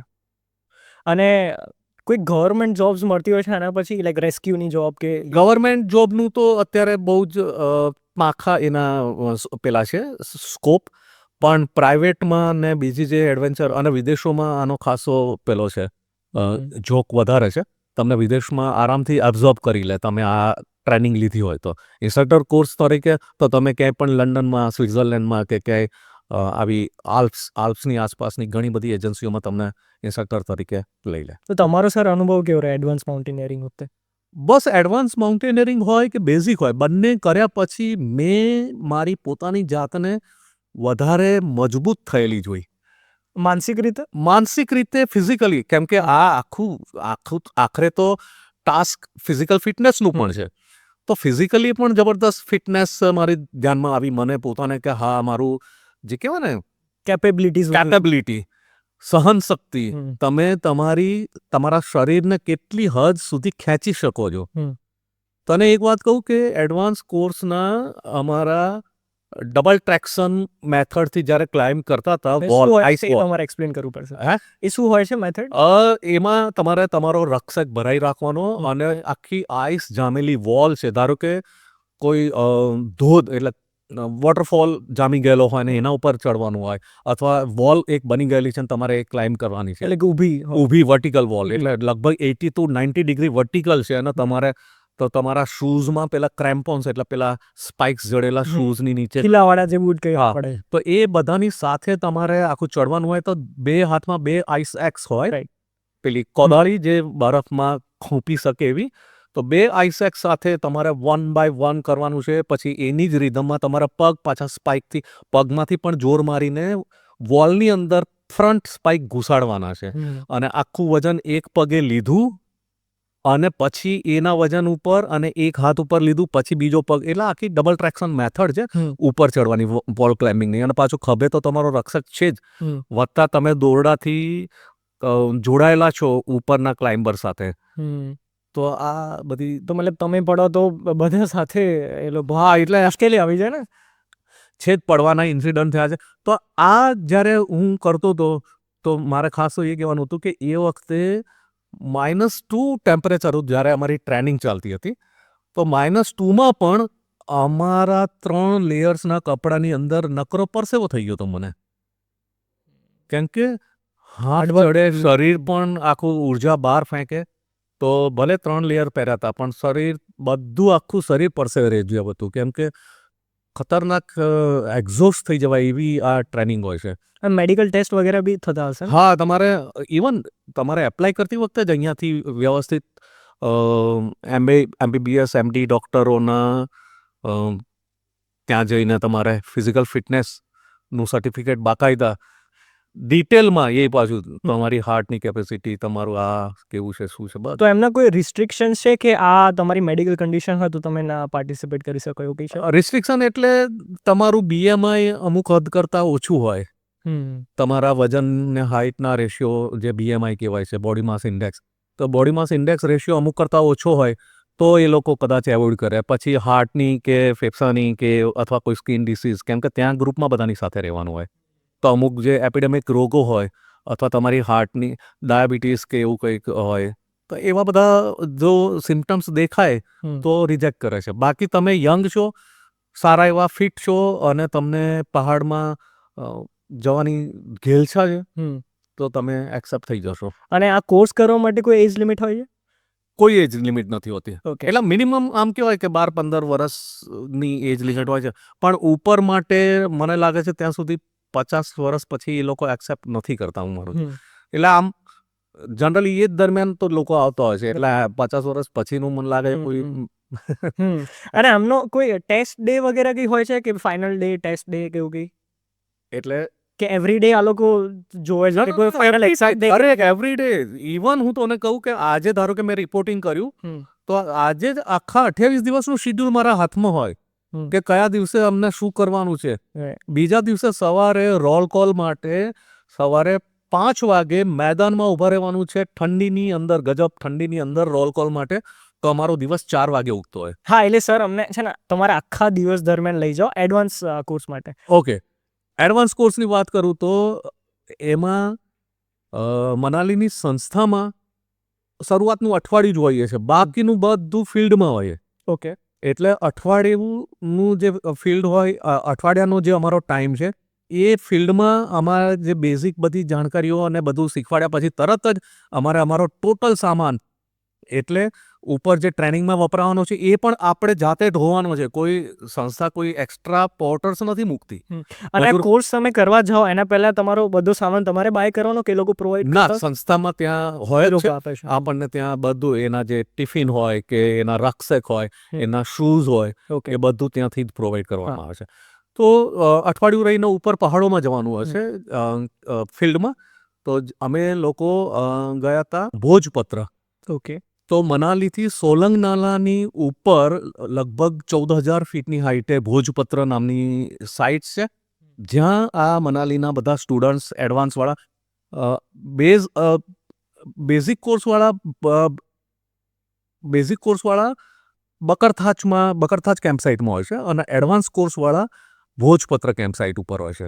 તો ભોજપત્ર સુધી જવાનું અને ત્યાં જાતે જ અમારા ટેન્ટ લગાવવાના, ખાવા પીવાની વ્યવસ્થા કરવાની અને ટ્રેનિંગ કરવાની આખી 28 દિવસની, 25 દિવસની. તો અઠવાડિયું રહીને આવ્યા એટલે બાકીના 14-15 દિવસ અમારે ત્યાં પહાડમાં જ ગાળવાના હોય છે. એ જ વાતાવરણમાં રહેવાનું, ત્યાં જ ખાવાનું બનાવીને અમારે રોજ ટ્રેનિંગમાં જવાનું. સવારે વોર્મઅપ એક્સરસાઇઝથી માંડીને અલગ અલગ ધારો કે આજે વોલ ક્લાઇમ્બિંગ છે, આજે આ રિવર ક્રોસિંગ કરાવવાનું છે, એ બધી પછી આજે સર્વાઈવલ છે. તો એ 28 દિવસનું આખું શિડ્યુલ જે હોય એ પ્રમાણે બિલકુલ મિલિટરી અનુશાસનની રીતે આખો કોર્સ ચાલતો હોય છે. વાવ 30 વર્ષની ઉંમરે તમે કીધું કે હા. તમને એવો વિચાર આવ્યો કે ભાઈ હવે આપણે સેટલ થઈ ગયા છે તો હવે આપણે આપણું મનનું સાંભળવું છે અને હા. બહાર નીકળી જવું છે બેગ લઈને એમ. તો તમારા ફેમિલી મેમ્બર્સનું, તમારા પેરેન્ટ્સનું, તમારા ફ્રેન્ડ્સનું રિએક્શન કેવું હતું કે ભાઈ આટલી ઉંમરે હવે કેવી રીતે તું કરીશ, કે શું હતું એમનું રિએક્શન? જો ભાઈ શોખ એવી વસ્તુ છે ને કે તમને અગર કોઈ શોખ લાગ્યો છે અને શોખ પાછો ઘેલછાની સ્વરૂપે એકદમ ડાય હાર્ડ શોખ લાગેલો હોય તો તમે એના માટે એ પોઝિટિવ શોખ હોવો જોઈએ. નેગેટિવ શોખ વસ્તુ નથી. પોઝિટિવ શોખ હતો મારો કે મારે પહાડોમાં જવું છે, મારે પહાડને વધારે સિરિયસલી જાણવા છે, રખડવું છે, તો મેં તૈયારી કરી અને ફેમિલીને કીધું કે મારે આવી રીતે કોર્સ કરવો છે ને આમ તેમ. અને હું ત્યારે મેરિડ હતો, મેરેજ નવા થયા હતા, પણ મારી વાઈફને પણ મારામાં શ્રદ્ધા હતી, વિશ્વાસ હતો કે જે પણ કરશે એ વ્યવસ્થિત અને પોતાની રીતે સમજી વિચારીને જ કરશે. મમ્મી પપ્પાએ પણ પરમિશન આપી અને સાસુ સસરા હોય કે વાઈફ હોય બધાએ વ્યવસ્થિત રીતે મને એન્કરેજ કર્યો. અને એક માઉન્ટેનર તરીકે હું માનું છું કે ફેમિલી સપોર્ટ હોવો બિલકુલ જરૂરી છે. તમે એકલા તમે માઉન્ટેન કરો અને જો ફેમિલીનો સાથ ના હોય ને તો તમે માઉન્ટેનિયરિંગ નથી કરી શકતા. ફેમિલીનો એટલો જ સાથ સહકાર જરૂરી છે. ઇમોશનલ સપોર્ટ જરૂરી છે. ઇમોશનલની રીતે, બધી રીતે, કે તમને સમજે, તમારી વાત તમારી ગેરહાજરીમાં તમારા કામો અટકી ના પડે એ સાચવી લે. ધારો કે હું મેરિડ છું, હું 25-28 દિવસ, મહિનો, દોઢ મહિનો બહાર રહેવાનો છું, તો મારી ગેરહાજરીમાં જે પણ મારા કામો છે એ અટકવા ના જોઈએ. તો મારી વાઈફના એ વખતે ડબલ રોલ થઈ જાય. રાઈટ. એને પોતાની જોબ કરવાની છે, પોતાનું ઘર સાચવવાનું છે, અને વત્તા મારી એબ્સન્સમાં જે અમુક કામો એ સપોર્ટ જરૂરી છે ફેમિલીનો. તો સર તમે શરૂઆત કેવી રીતે કરી? મતલબ તમને ખાલી વિચાર આવે કે હવે આપણે શરૂ કરવું છે, પેશન ફોલો કરવું છે, તો ક્યાંથી શરૂઆત કરી તમે? જુઓ, સૌથી પહેલાં તો તમને મનમાં ઉગવું જોઈએ કે મારે કુદરત સાથે પ્રેમ છે, મારે કુદરતમાં ભટકવું છે, કુદરતમાં રખડવું છે. તો શરૂ કરો કે તમારા શહેરની આસપાસના 5, 15, 50 કિલોમીટરની રેન્જમાં કોઈક જંગલ, કોઈક કેડી, કોઈક નાની ટેકરી એ કરતા થાવ. હું અમદાવાદમાં રહું છું તો હું અમદાવાદની આસપાસ જે પણ છે, ધારો કે પાલનપુર પાસે જેસોર છે, કે આ બાજુ મહીસાગરમાં બાકોર છે, એવી બધી જગ્યાએ જતો તો, ફરતો તો, ગોધરા સાઈડના જંગલમાં ફર્યો, દાહોદ સાઈડના જંગલોમાં ફર્યો, ડાંગમાં ફર્યો. તો તમે ટ્રાય કરો કે નજીકના પેલા લોકેશન પકડો, શીખો, અને પછી બસ એ રીતે જ મેં શરૂઆત કરી. પછી ધીમે ધીમે ગ્રેડ વધતો જવો જોઈએ. નાનાથી શરૂઆત કરી, પછી તમને લાગે કે હવે લોકલ લેવલે કર્યું છે તો હવે મારે સ્ટેટ લેવલે કરવું છે, તો સ્ટેટ લેવલે તમે પછી ગિરનાર ને એવા કોઈક પહાડો ચડવો, અથવા તો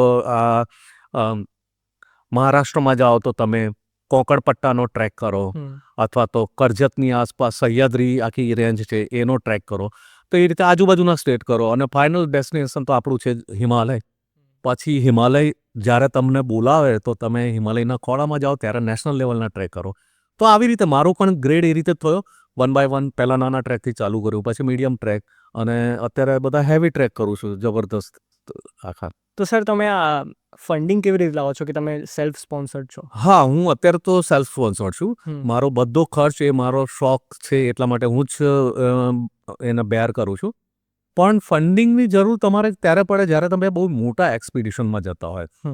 બાકી નાના ટ્રેક્સ છે જે 2-5 દિવસના, 10 દિવસના, 12 દિવસના, એના માટે તો ફંડિંગની તમારે ઇવન કદાચ કોઈ સ્પોન્સર પણ કરે ના કરે, એ તમારે તમારા પોતાના જ શોખથી તમારે બેર કરવાનું હોય.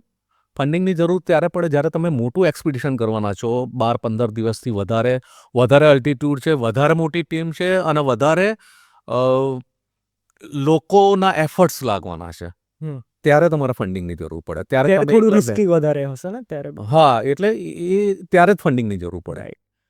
તમારા માઉન્ટેન સાથેના સર થોડા કિસ્સાઓ અમારા જોડે શેર કરો, થોડા યુનિક કિસ્સાઓ હોય ને કે જે તમારા એક્સપિરિયન્સ હોય, જે તમારા અને તમારા માઉન્ટેન્સના વચ્ચે હોય, અને એ આજે તમે પહેલી વાર જે ઓન કેમેરા બોલતા હોય એ શેર કરો. સૌથી પહેલી વસ્તુ તો માઉન્ટેન્સના કિસ્સામાં હું એમ કહીશ કે લેહ, લદ્દાખ એ મારું હંમેશા ડ્રીમ ડેસ્ટિનેશન રહ્યું છે અને ઉપરવાળાની મહેરબાની છે કે હું 4 વખત અત્યાર સુધી લેહ જઈ શક્યો છું અને 4 વખત અલગ અલગ રીતે ગયો છું.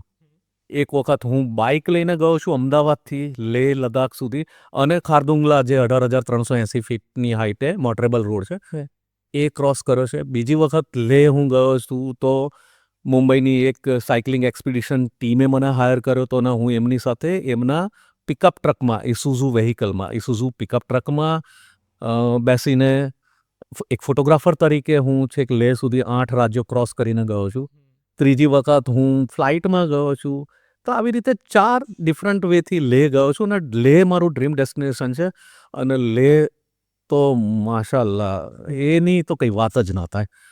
તો બસ ત્યાં જવાથી તમને એવું ફીલ થાય કે આખી આ સિંધુ નદી અને એની આખી સંસ્કૃતિ એક ભારતીય તરીકે તમે સિંધુ નદીને સાક્ષાત જુઓ અને સાક્ષાત એ તમારા કરોડો વર્ષો પહેલાંના પૂર્વજો તમને જાણે ત્યાં અવાજ આપતા હોય એવું તમને ફીલ થાય તો સમજો કે તમે પ્યોર ભારતીય છો.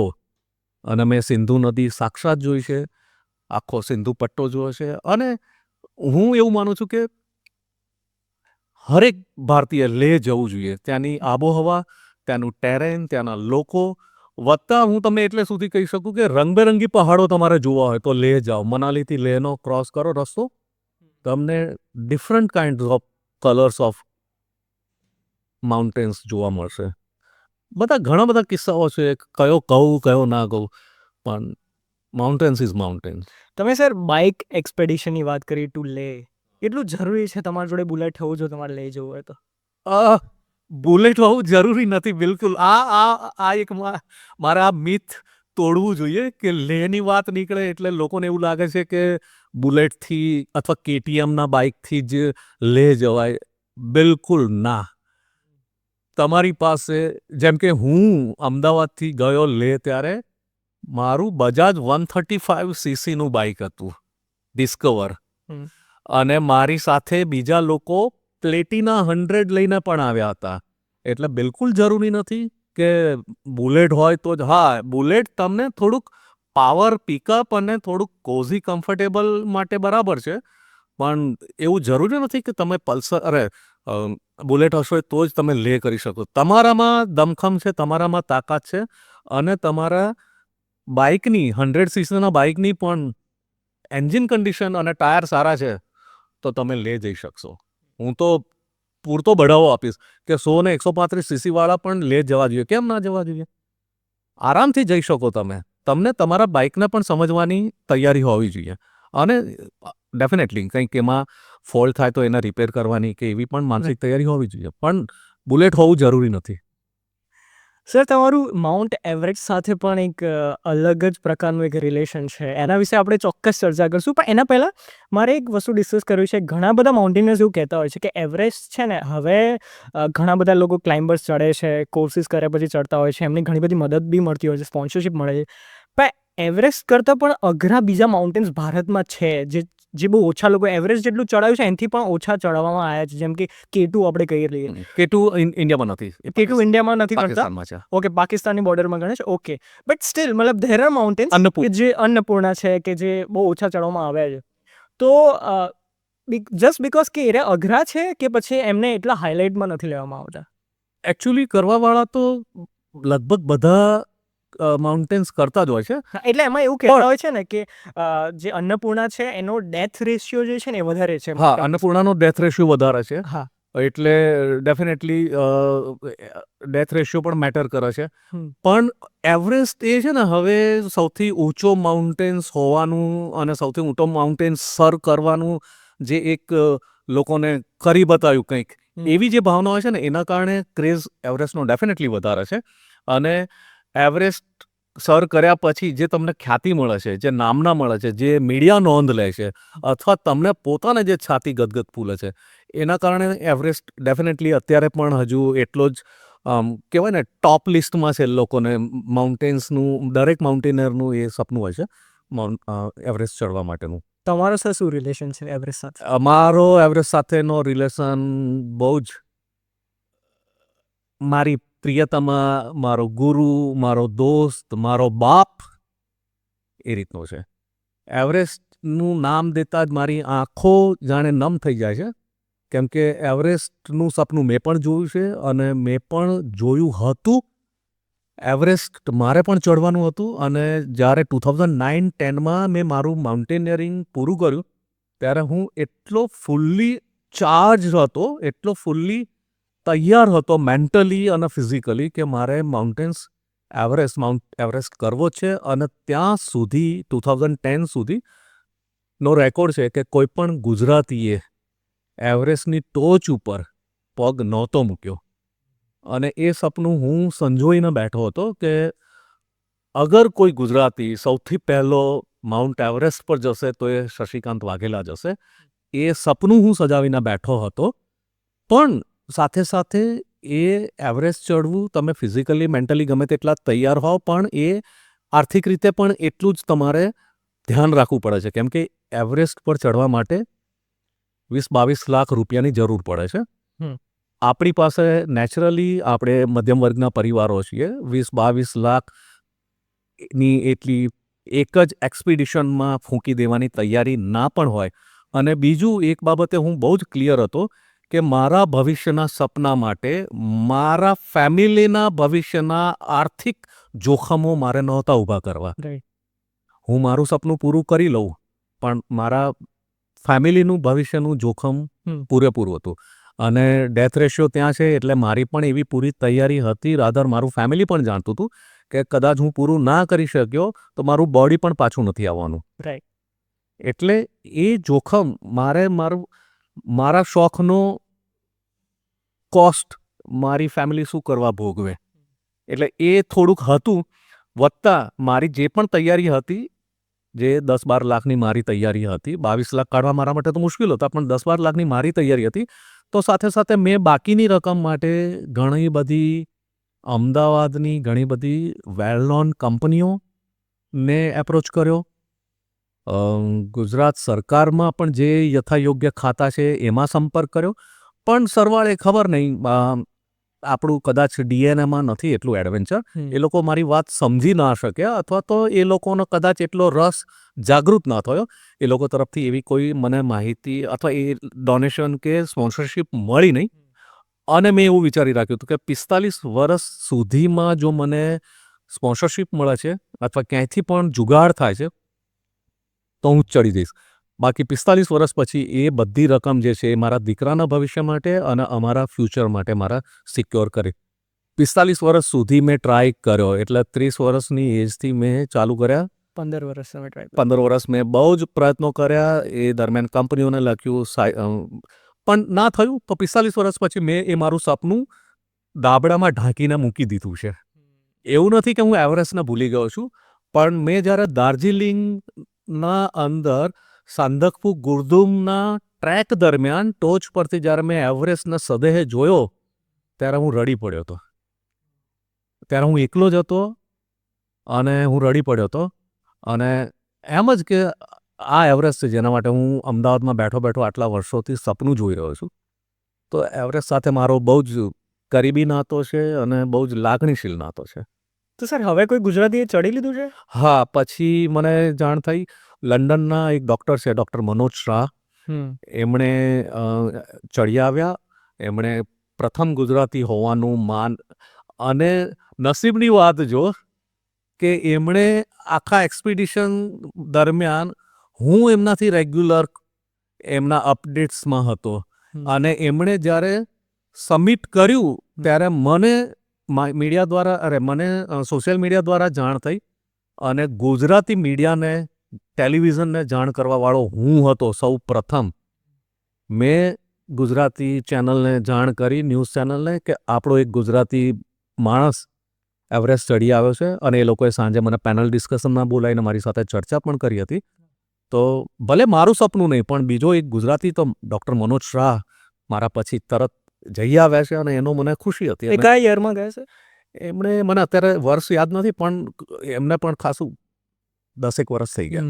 પણ મારી માઉન્ટેનિયરિંગનું જે 2009-10નું, એટલે લગભગ એમણે 12, 13, 14, 15ની આસપાસ જ કંઈક કર્યું. પણ એક ગુજરાતી ચડી આવ્યો. રાઈટ. સર, તમે ડેથ રેશિયોની અને ડેડ બોડીની વાત કરી. ઘણા બધા આપણા દર્શકોને છે ને એ ખ્યાલ નહીં હોય કે આજથી 20 વર્ષ 25 વર્ષ પહેલાં કોઈક ચડ્યું હશે માઉન્ટ એવરેસ્ટ અને જો એમની ડેથ ત્યાં થઈ ગઈ હશે ને તો એમની ડેડ બોડી હજુ બી ત્યાં પ્રિઝર્વડ હશે. હા, તો એ લોકોને ખ્યાલ નહીં હોય, કારણ કે એવું કહેવાય છે કે માઉન્ટ એવરેસ્ટ દુનિયાનું સૌથી મોટું રેફ્રિજરેટર છે એમ, કે ત્યાં તમારી ડેડ બોડી, તમે જો મરી જાઓ તો તમારી ડેડ બોડી ત્યાં સડે નહીં, એ એમને એમ રહે. એટલે એ બહુ એક રીતે કહેવાય ને કે એક આપણે એમ ડર લાગે એવી વસ્તુ છે. જો તમે ઢીલા કાળજાના હોય ને તો તમે થોડા ગભરાઈ જાઓ, કે કારણ કે તમારા ફેમિલી મેમ્બર્સને તમારું મોઢું જોવા બી ના મળે જો તમને જો કંઈ આજુબાજુ થઈ જાય. એ ખાલી વિચારે જ ઘણા બધા લોકોને ગભરાઈ નાખે એમ. એ બહુ જ કરુણતા છે કે એવરેસ્ટ ઉપર જેટલા લોકો મર્યા એ લોકોના ડેડ બોડીઝ હજુ સુધી પાછા નથી આવ્યા.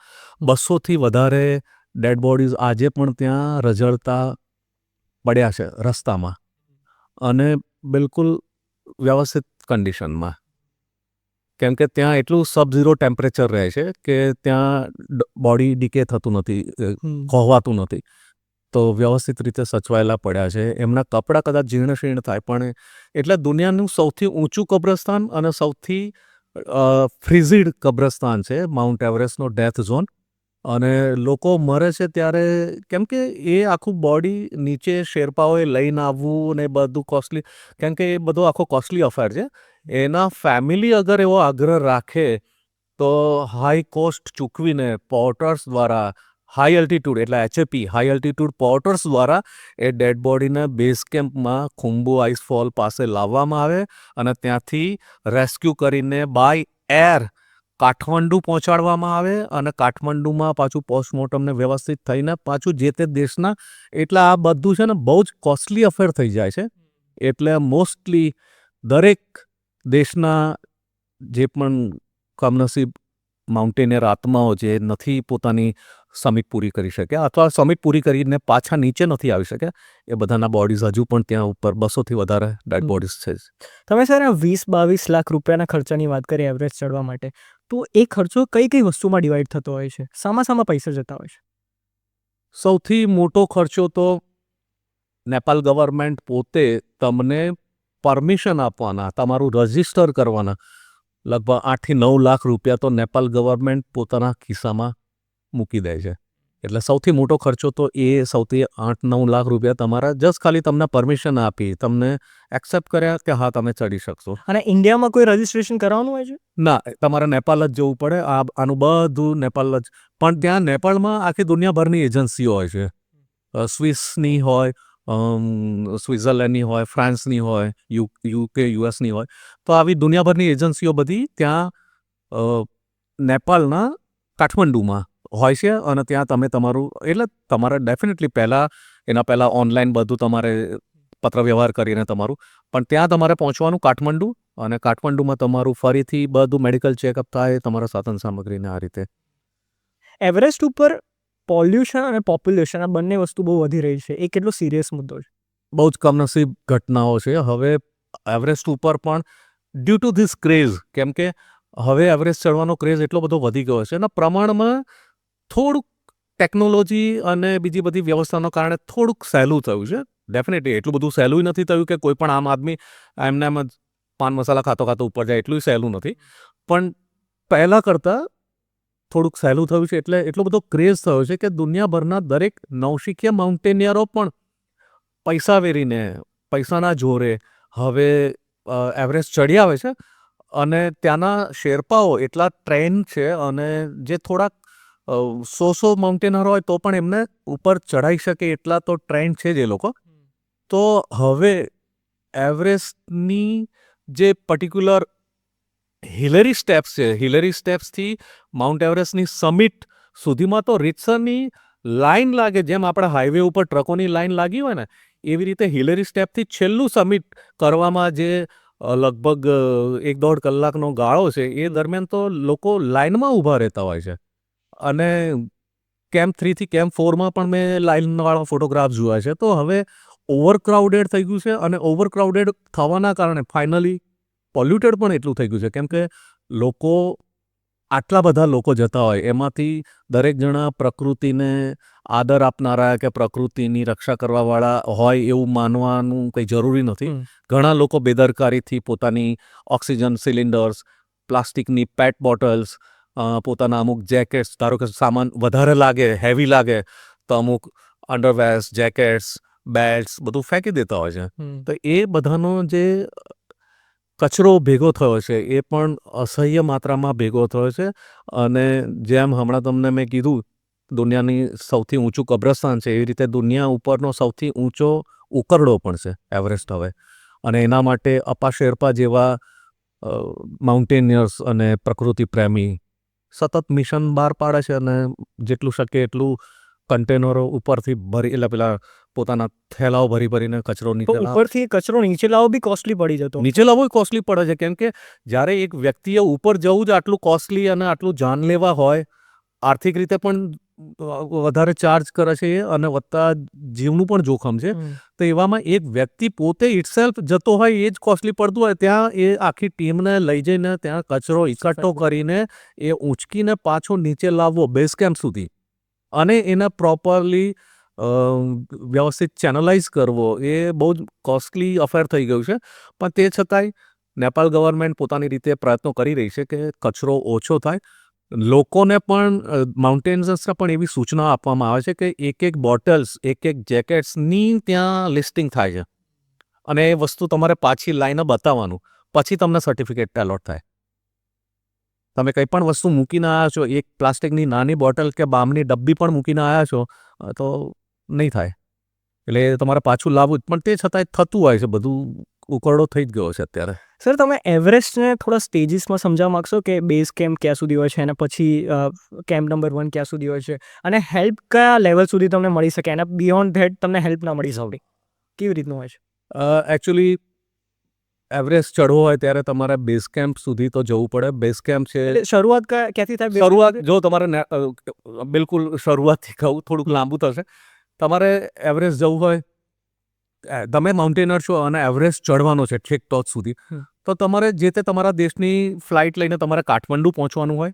કાઠમંડુ એના જે પણ વિઝાના કાગળ પત્તર, જે પણ ગવર્મેન્ટ સરકારી મેડિકલી જે પણ છે બધું તમારું કાગળ વ્યવહાર બધો ત્યાં પૂરો થાય. 2 થી 3 દિવસ કાઠમંડુમાં લાગે. તમારે જે પણ સાધન સામગ્રી ખરીદવી છે અથવા હાયર ઉપર લેવાની છે એ બધું ત્યાં તમારી એજન્સી તમારું શું હા ના બધું ચેક કરી લે. મેડિકલ ચેકઅપ બી? મેડિકલ ચેકઅપ, તમારી પાસે કયા સાધનો છે કયા નથી, તમારે શું લેવું પડશે, તમે બજારમાંથી ખરીદો યા તો હાયર કરો, એ બધું 2-3 દિવસની મશક્કત પછી કાઠમંડુથી નાની ફ્લાઇટ ઉડે છે લુકલા એરપોર્ટ સુધી. ઓકે. લુકલા એરપોર્ટ એ દુનિયાના 10 સૌથી ડેન્જરસ એરપોર્ટમાંનું એક છે.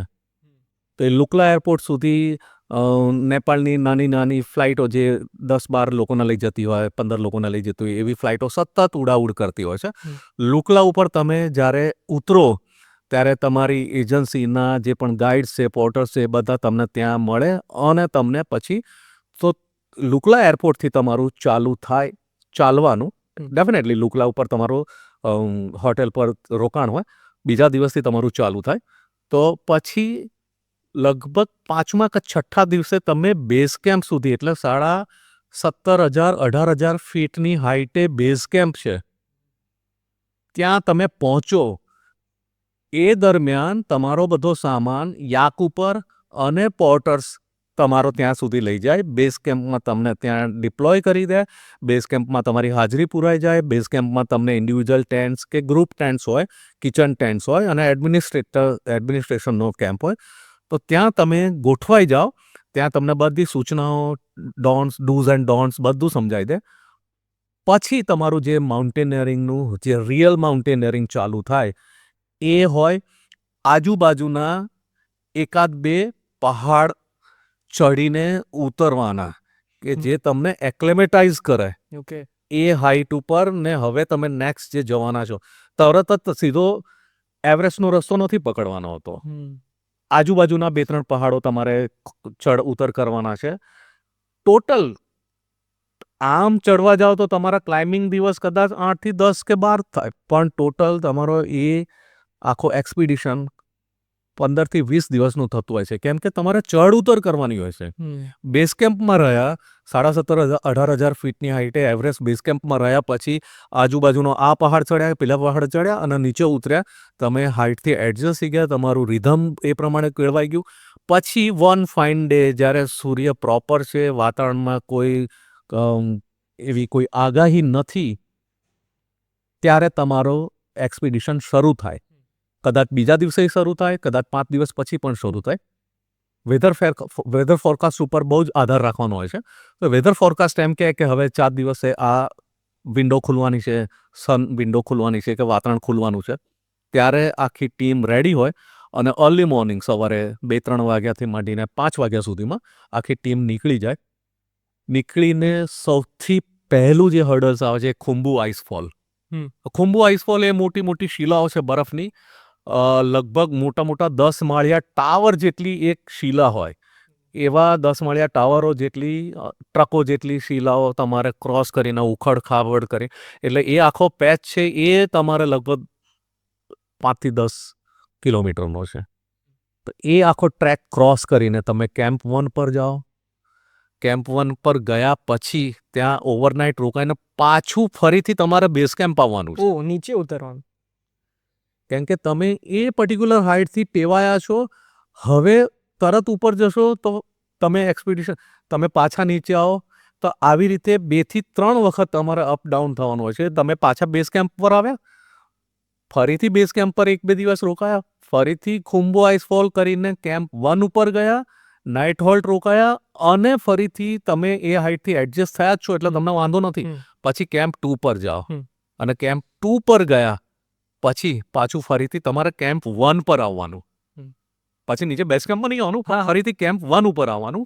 કેમ્પ 1 ઉપર તો આ રીતે ઉપર નીચે ઝિગઝેગ થઈને, હા, કેમ્પ 2 પછી તમારે બહુ ઉપર નીચે નથી થવાનું, પણ કેમ્પ 2 સુધી ઉપર નીચે થતું રહેવાનું હોય છે. કેમ્પ 2 પછી કેમ્પ 3, પછી કેમ્પ 4, પછી ડેથ ઝોન, હિલેરી સ્ટેપ અને સમિટ. એટલે કેમ્પ 4 પછી તમે ડેથ ઝોન કીધું, શું છે? હા, તો ડેથ ઝોન એ આખો એવો એરિયા છે કે સૌથી વધારે મોતો ત્યાં થતી હોય છે.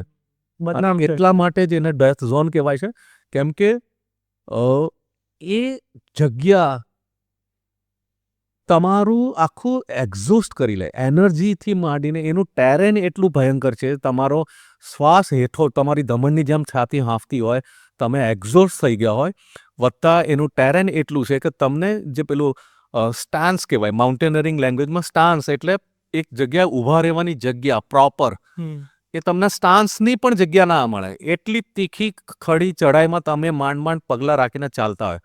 તમે સ્ટાન્સ મળે તો તમે ઊભા રહીને 2 ઘડી શ્વાસ લઈ શકો ને, તો એટલી પણ જગ્યા નથી મળતી. એવી તીખી ચઢાઈમાં સતત તમારે ઉપર જવાનું હોય છે. તો એ એટલા માટે ડેથ ઝોન કહેવાય છે.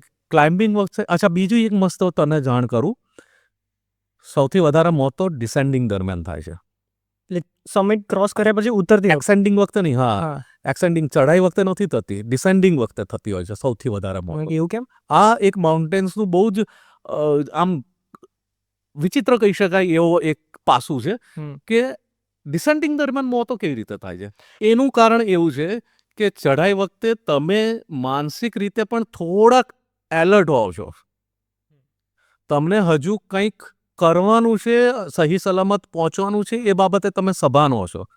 પણ જ્યારે સમિટ થઈ જાય છે ત્યારે થોડાક 5-10%, 15% તમે થોડા નિશ્ચિંત હો છો કે હવે નીચે બેઝ કેમ્પમાં જ પહોંચવાનું છે અથવા કેમ્પ 4 પર પહોંચવાનું છે, એડવાન્સ કેમ્પ પર પહોંચવાનું છે. તો એ નિશ્ચિંતતા વત્તા તમારી એ ઉતરવાની જે ઢલાન છે એમાં પ્રોપર ગ્રીપ રાખવામાં ક્યાંક ચૂક થાય તો તમે સીધી ખીણમાં પડી જાઓ. એટલે ડિસેન્ડિંગ દરમિયાન મોતનો આંકડો સૌથી વધારે હોય છે માઉન્ટેન્સ દરમિયાન. નોટ ઓનલી ઇન એવરેસ્ટ, પણ કોઈ પણ જગ્યાએ ચઢાઈ દરમિયાન મોત થાય એના કરતાં ઉતરાણ દરમિયાન વધારે મોત થતા હોય છે. અમે પોતે પણ અનુભવીએ છીએ. ટ્રેકિંગ દરમિયાન ચઢાઈ વખતે જેટલો શ્રમ પડે છે ને, એના કરતાં ઉતરાણ વખતે ઢીચણના જોઈન્ટ્સ પર સૌથી વધારે લોડ આવતો હોય છે.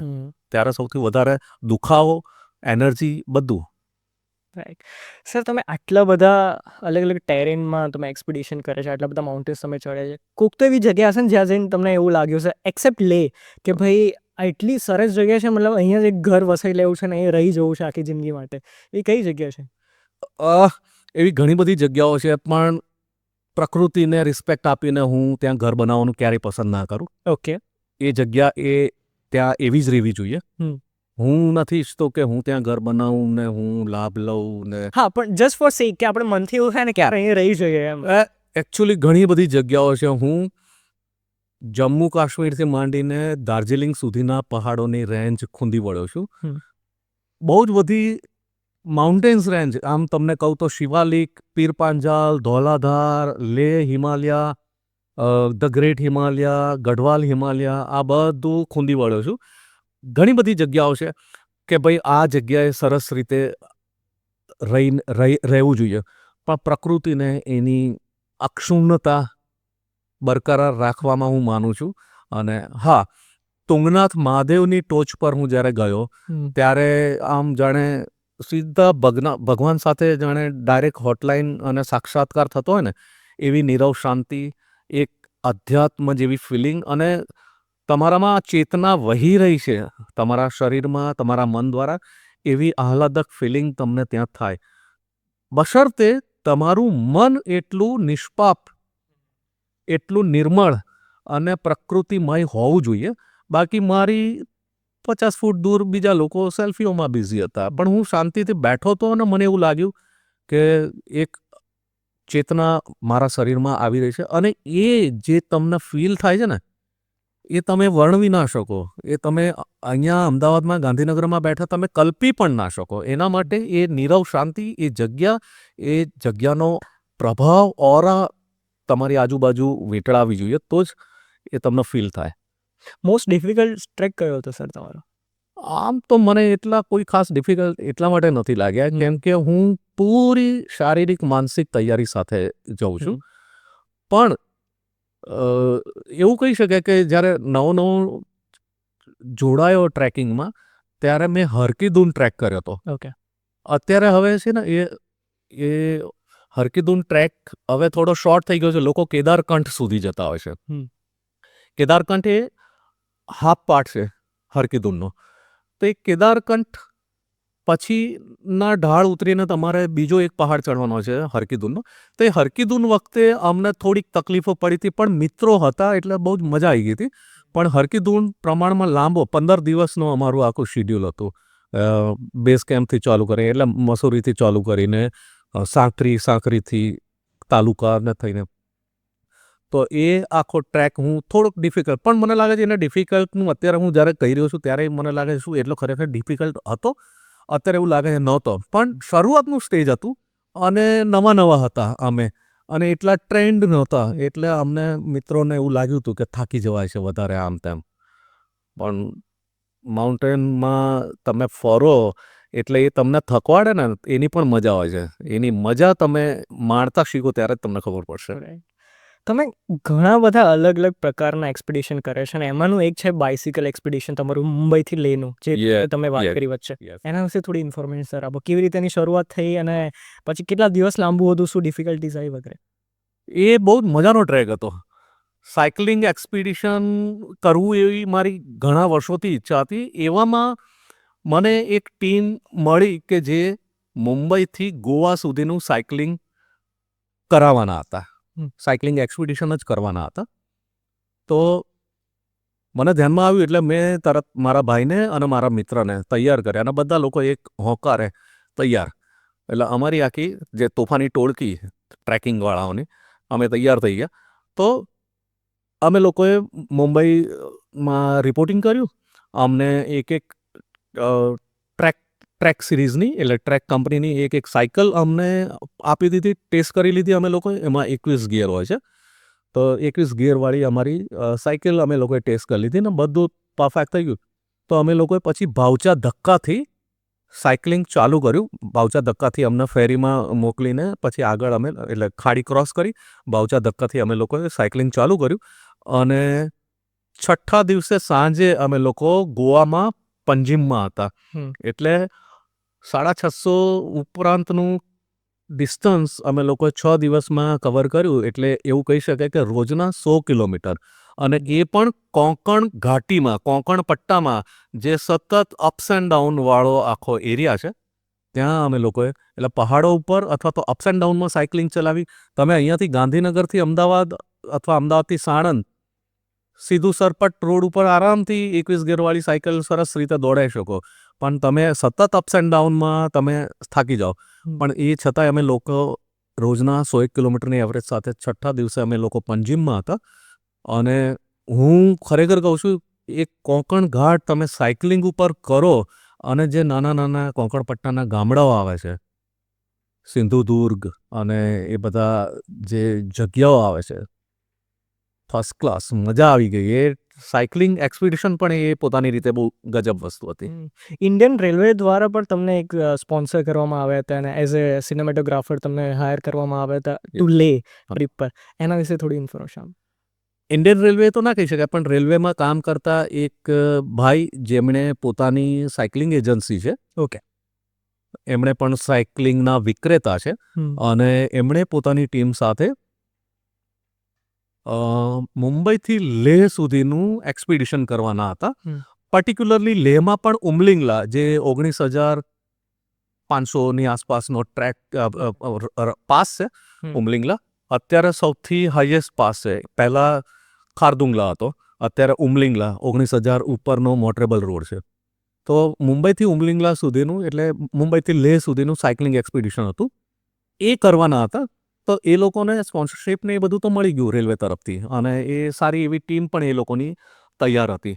એમને એવું હતું કે આ આખું expedition day to day cover કરે એવો કોઈ ફોટોગ્રાફર, કોઈ સિનેમેટોગ્રાફર, વિડીયો એડિટર કોઈક સાથે જોડાય, અને શરૂઆતથી ડે 1થી એ લોકોની સાથે રહીને આખા એક્સપિડિશનનો ચિતાર ડોક્યુમેન્ટ કરે.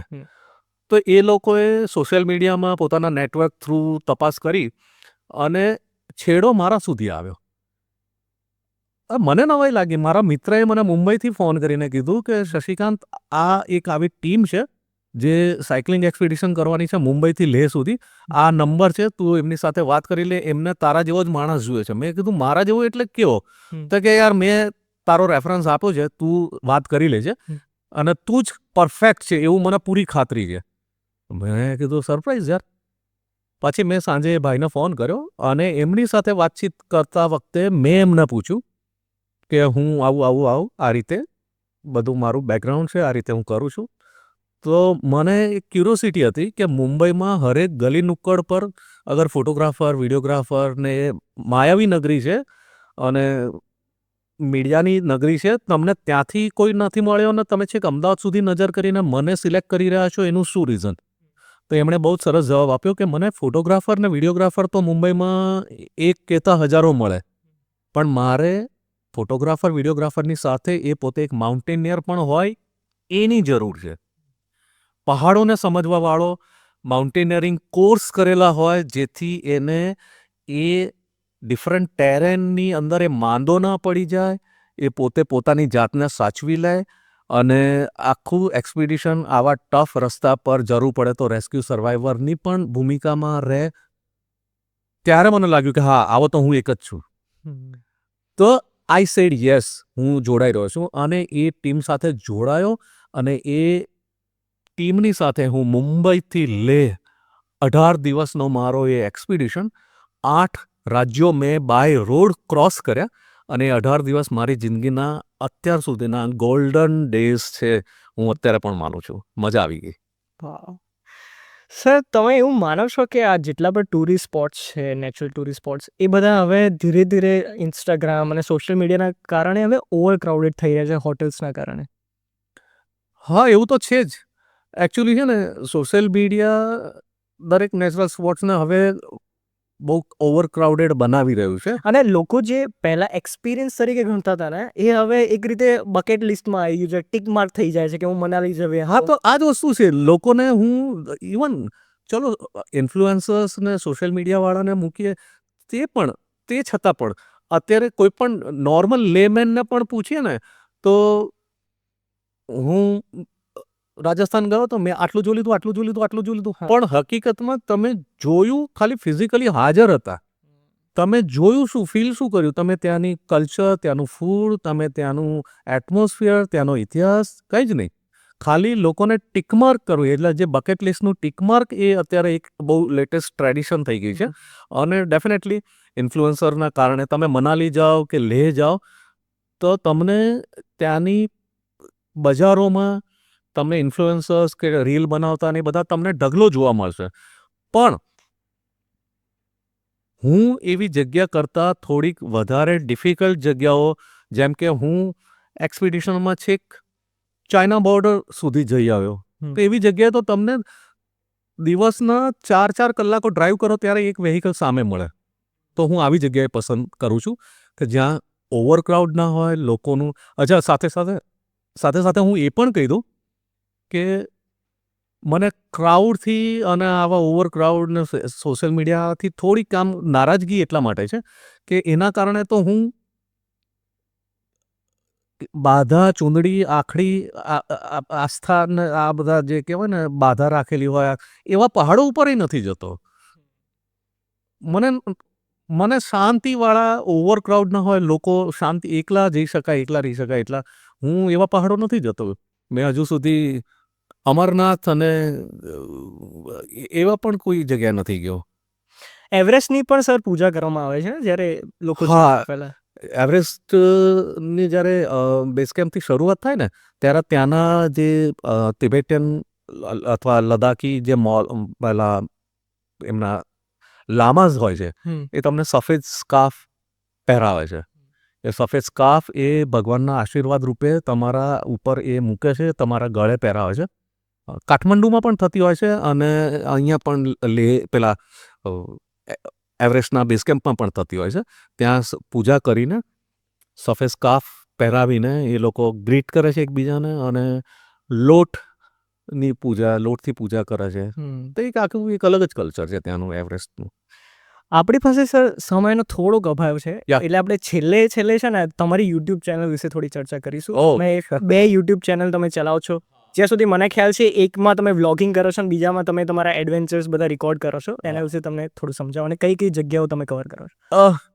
મારી 2 યુટ્યુબ ચેનલ છે. એક છે ખબર અમદાવાદ નામની, જે ગુજરાતી ભાષામાં છે, અને અમદાવાદ અને અમદાવાદની આસપાસની જેટલી પણ સારી જગ્યાઓ, લોકો, વસ્તુઓ, હું બહુ ડિફરન્ટ અને જે કહેવાય ને બીજા યુટ્યુબરો ના અડે એવા સબ્જેક્ટ્સને હું પકડીને સરસ મજાનો વિડીયો બનાવું છું. મને દેખાય કે આમાં વસ્તુ કેવા લાયક છે તો એવા સબ્જેક્ટને હું કવર કરું છું.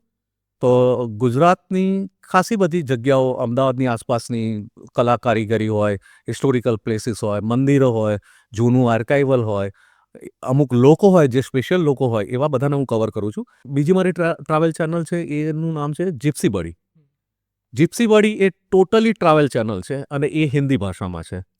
તો હું આખા ઇન્ડિયામાં જેમ ઘુમક્કડી માણસ તરીકે અને એકદમ રખડપટ્ટી ટાઈપની જે મારી આવારગીની દુનિયા છે એ બધું હું એમાં કેપ્ચર કરું છું. એ આખું હિન્દી ભાષામાં હું કવર કરું છું. ક્યાં ગયો, ક્યાં ઉતર્યો, શું ખાધું, કેવી રીતે રહ્યો, કયો પહાડ ચડ્યો, શું અનુભવ થયો, બધું એમાં નો લિમિટ હું બધું બતાવું છું. જેમ કે મને નાસિકના પહાડો ચડતા વખતે બ્રહ્મગીરી પહાડ ઉપર મને વાંદરાઓ, ત્યાંના વાંદરાઓ જે મરકટ કહેવાય, એ લોકોએ બહુ જ હેરાન કર્યા હતા ચડતા વખતે. કૂદીને ખભે આવી જાય, આપણા રક્ષક ફેંદવા માંડે, ઝીપ ખોલવા માંડે, એટલી હદે મેં હેરાન કર્યો હતો. તો એને પણ મેં રમતિયાળ સ્વરૂપમાં મારા વ્લોગમાં લઈ લીધી છે એ આખી વાતને. તો જે તમને જે ફીલ થાય એ ઓનેસ્ટલી અને સ્પોન્ટેનિયસલી તમે મૂકતા રહો વ્લોગમાં. તો એ ટ્રાવેલ ચેનલમાં આવું બધું તમને ઘણું રસપ્રદ જોવા મળશે. તમારી બંને ચેનલની જે લિંક છે આપણે 100% ડિસ્ક્રિપ્શનમાં અટેચ કરી દઈશું અને તમારા ઇન્સ્ટાગ્રામ અકાઉન્ટ અને તમારા ફેસબુક અકાઉન્ટને પણ આપણે લિંક મૂકી દઈશું. જરૂર. ખૂબ આભાર સર. અને તમે એવી માહિતી આજે શેર કરી છે મારા સાથે, મારી ઓડિયન્સ સાથે, કે જે બાબત ઉપર ગુજરાતી ભાષામાં ક્યારેય વાત જ નથી થઈ, કોઈ ઇન્ફોર્મેશન નથી. એટલે આજ પછી એટલી મને ખાતરી છે ને એટલી તમને પણ ખાતરી હશે કે કોઈ પણ બાળકના મનમાં જો માઉન્ટેનિયરિંગ વિશે કોઈ સવાલ ઊભો થશે તો લગભગ 90% માહિતી તો એને આમાંથી મળી જશે. બાકીની 10% એરિયો તમને ડાયરેક્ટ કોન્ટેક્ટ કરીને મેળવી શકે છે. ડેફિનેટલી. તમને જ્યારે પણ હું તમારા ચેનલના માધ્યમથી કહું છું અને જે પણ વ્યુઅર્સ જોઈ રહ્યા છે એમને પણ કહું છું, પહાડને લગતી કંઈ પણ દુવિધા હોય, કંઈ પણ ક્વેશ્ચન હોય, કંઈ પણ સવાલ હોય, તમે મનોમંથન ચેનલને સંપર્ક કરીને મારા દ્વારા મેસેજ પહોંચાડી શકો છો, અથવા ડાયરેક્ટ મને પણ જે રીતે તમે એપ્રોચ કરી શકો.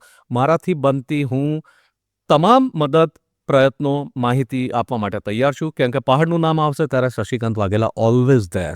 Thank you very much sir. Thank you so much. Thank you.